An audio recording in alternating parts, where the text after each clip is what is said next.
Hvað gerir forsetinn? Það er stundum sagt í gríni að helsta starf forsetans sé að klippa á borða, halda ræður og borða rjómatertur. Embætti forsetans er fyrst og fremst tákgrænt og embættisskyldur hans virðast við fyrstu sýn kannski ekki svo margar. Samkvæmt stjórnarskráni er forsetinn samt valdamesta manneskja ríkisins.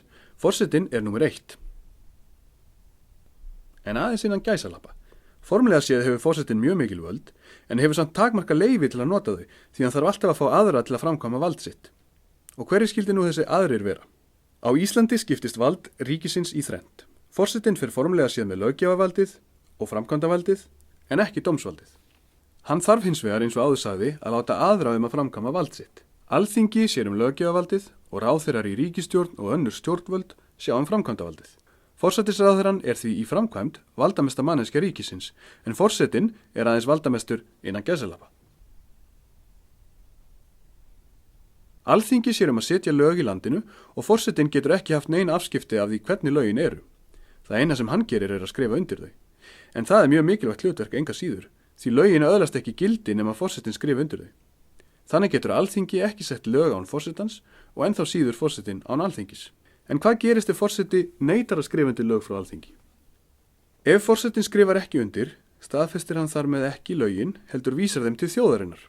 Þá er gengið til svokallaðar þjóðaratkvæðagreiðslu, þar sem þjóðin kýs hvort lögin eiga gilda eða ekki. Ef þjóðin hafnar lögunum, taka þau ekki gildi, ef þjóðin samþykkir lögin, taka þau hins vegar gildi. Í gegnum tíðina hefur fólk ekki alltaf verið sammála hvort forsetinn eigi yfir höfuð að neita að skrifa undir lög. En hvaða skoðun sem fólk hefur á því eru flestir sammála að þið svokallaða synjunarvald forsetans sé fyrst og fremst öryggistæki sem eigi aðeins að nota við mjög sérstakar aðstæður. Segjum ef alþingismenn breyttust óvænt í geimverur og færa misnota löggjafarvaldið til að setja gjörsamlega fáránleg óásættanleg lög.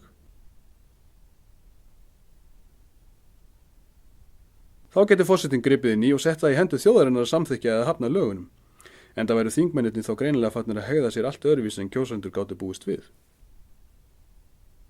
Það sama er upp á teiningnum þegar við fjöllum forsetan og framkvæmdavaldið, þar sem forsætisráðherrann og ríkisstjórnin fara raunverulega með valdið. Þar gegnir forsetinn samt sem áður ákveðnu öryggishlutverki. Forsetinn ber til dæmis töluverða ábyrgð á ríkisstjórnarmyndunum. Forsætisráðherra þarf að njóta stuðnings frá meiri hluta alþingismanna. Eftir alþingiskosningar er hefð fyrir því að formaður stjórnmálaflokksins sem fékk flesta þingmenn kjörna á alþingi fái fyrstur tækifæri til að mynda ríkisstjórn. Ef sú staða kemur upp að meiri hluta alþingis tekst ekki að mynda ríkisstjórn, getur forsetinn hins vegar gripið inn í og mynda ríkisstjórn sem er annarkvort minnihlutastjórn eða utanþingsstjórn. Stundum er rætt hvort leggja í embætti forsetans niður. Miðað við önnur lönd er hlutverk forsetans þó síður en svo óþarft. Langflest ríki eiga sér þjóðhöfðingja sem eru oft aðeins með tákgræn völd eins og á Íslandi. Þeir gegna hins vegar stóru hlutverki í samskiptum við aðra þjóðir og geta verið eins konar sameiningartákn fyrir sína eigin þjóð. Í nágrannalöndum okkar Danmörku, Svíþjóð og Noregi eru ennþá konungsveldi þar sem þjóðhöfðinginn er annarkvort konungur eða drottning. Kongafólki í þessum löndum hefur svipuð völd og íslenski forsetinn þrátt fyrir að búa ef til vill aðeins stærri höllum. Mörg önnur lönd eru með forseta eins og við en vald þeirra er mismikið. Í Bandaríkjunum og Frakklandi eru pólitískir forsetar, sem eru ekki aðeins í hlutverki tákgræns þjóðhöfðingja, heldur faraði líka með raunverulegt framkvæmdavald eins og forsætisráðherrann gerir hjá okkur. Þeir eru með öðrum orðum gríðarlega valdamiklir.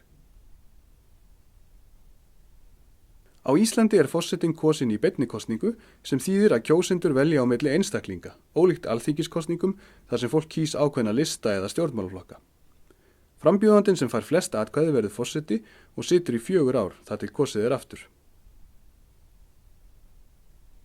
Hver sem hefur náð 35 ára aldri og hefur óflekkað mannorð getur boðið sig fram til forseta á Íslandi. Þó er nauðsynlegt að fá meðmæli 1500 til 3000 stuðningsmanna. Þannig er tryggt að ákveðin alvara fylgi frambúðinu og það kemur hugsanlega líka í veg fyrir að allt of margir séu frambúði í einu.